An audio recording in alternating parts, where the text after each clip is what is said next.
Hi, I'm Rob. And I'm Rob. And this is Ask Rob and Rob. Welcome. Thank you for joining us on Ask Rob and Rob, the show that's a stable and reliable part of your week. Whatever else is going on in the world, you'll know that you can turn up here on a Tuesday. You'll hear two people asking questions and two other people, that's us two, giving answers. But here's how you could shake things up a bit. What if you were one of the people asking the questions? Well, it's really, really easy to live that dream. Yeah, you've got two options. You can call in on 013 808 0035. That's 013 808 0035. Or head along to our website and type in this URL, propertyhub.net/ask. That's propertyhub.net/ask. And get your question in. Really easy. Both are sort of answer phone systems. You can record multiple messages if you mess it up, so don't feel under pressure. Just get your question in and we'll get answering, which is exactly what we're going to do now. Hi Rob, I've only recently started to view all your talks and all of a sudden I've near enough caught up in the last few weeks. My question is, how do you know which area is a good area next? Like what type of research and where is this research? Because everyone says, yeah, the house, just look at Rightmove, look where the prices are going up and stuff. But how do you actually know a place is up and coming? Another thing people say is look at the local development plans, but that's once you've finalised an area. But if I have money to invest, how do I know which area is a good area to invest in? And that's my biggest concern at the moment. I don't know which area is good. I know you've given us hotspots for 2019, but how do I know what is hotspots? Like if I was to make that same decision, how would I know? All right, thank you. Well, thank you for your question, Claire. This is a great question, and if answered fully, a long answer. But I can definitely point you in the right direction and then give you a great tool to help you go and find out more. There are many ways of spotting a hotspot, one now, and more importantly to you, it seems, hotspots for the future. One thing all hotspots have in common is fundamentals. So good shops, schools, transport networks, etc. You want all the stuff we talk about on the podcast on a frequent basis. You will need all of those things and more in your area for it to be considered the hotspot. Now, just having them alone isn't enough because an area may have already boomed and therefore an area like London, which has got clearly all of those fundamentals, isn't right now a hotspot. So what else do you need? Well, another indicator that an area may go on to be a hotspot is if it's got really strong fundamentals and it's got a strong yield right now, then that area is prime for capital growth in the future. We've seen that with Liverpool, for example. It's an area that Rob and I have talked about earlier in the year, about a hotspot for this year. The yields by city centre standards are quite good. You know, they're quite attractive. The fundamentals are absolutely spot on. So therefore, it was quite easy for us to pick it as a hotspot and expect capital growth in the future.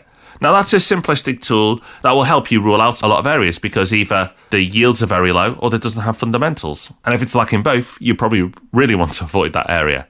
But there's so much more you can do to pick out your next hotspot. And Rob and I have covered this topic quite a few times already.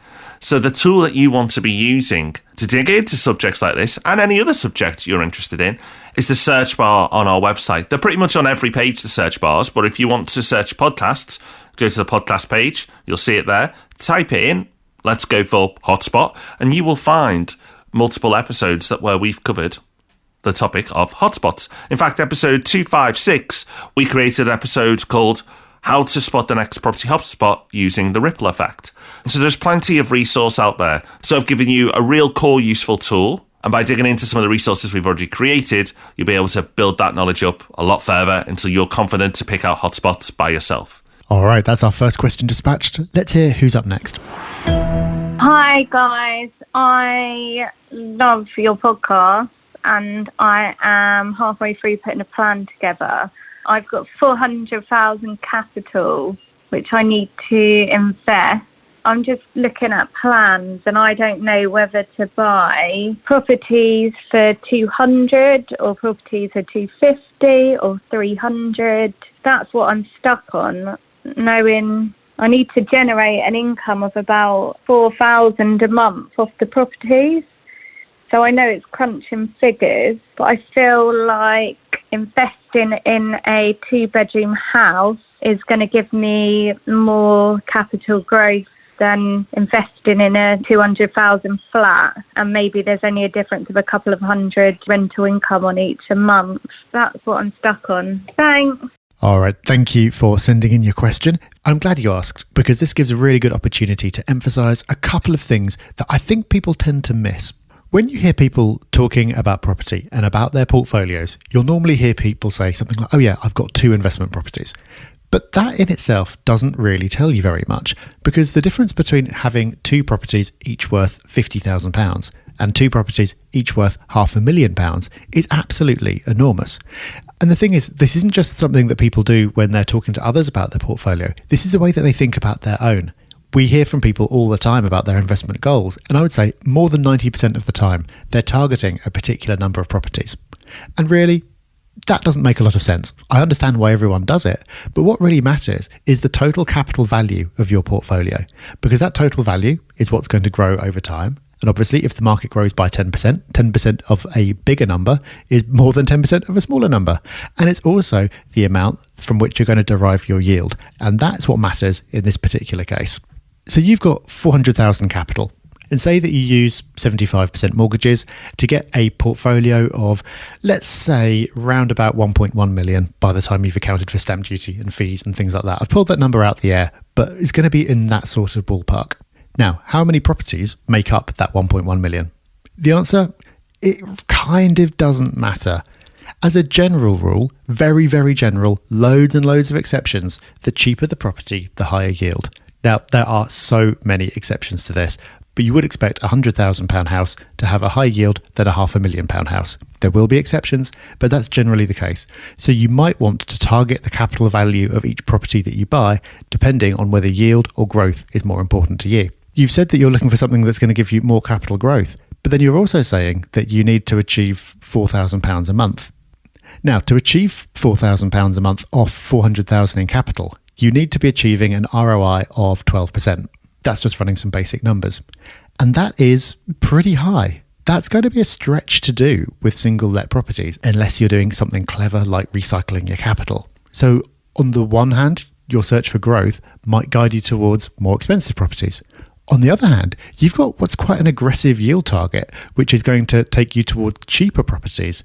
And actually, to get that kind of ROI, you're going to be needing to look at cheaper properties in secondary areas, which are not going to have the absolute maximum growth. So this is the second point. I'd get really clear on what matters to you the most. Is it that £4,000 that's the most important thing? If so, you're going to need to form all your decisions around hitting that number. Or actually, is that a nice to have? Is it the growth that you want? If so, that's going to see you make a different set of decisions. But do decide, because if you don't, then you're probably going to end up falling somewhere in the middle and missing both. Maybe that's okay. Maybe you just want a portfolio that's going to do nicely for you over time. And if so, that's not a problem. But if either of those numbers is what matters to you, then focus on that number and get the kind of properties that are most likely to get you there. So that's us done. 2 questions, 2 answers. Boom. Now, of course, you'll be thinking, but wait, I want more. And that's fine. That is absolutely fine, because we'll be back with the Property Podcast on Thursday morning, where we'll have an even bigger and juicier episode for you. And of course, we'll be back this time next week with Ask Rob and Rob. So until then, take care. Bye-bye. Bye-bye.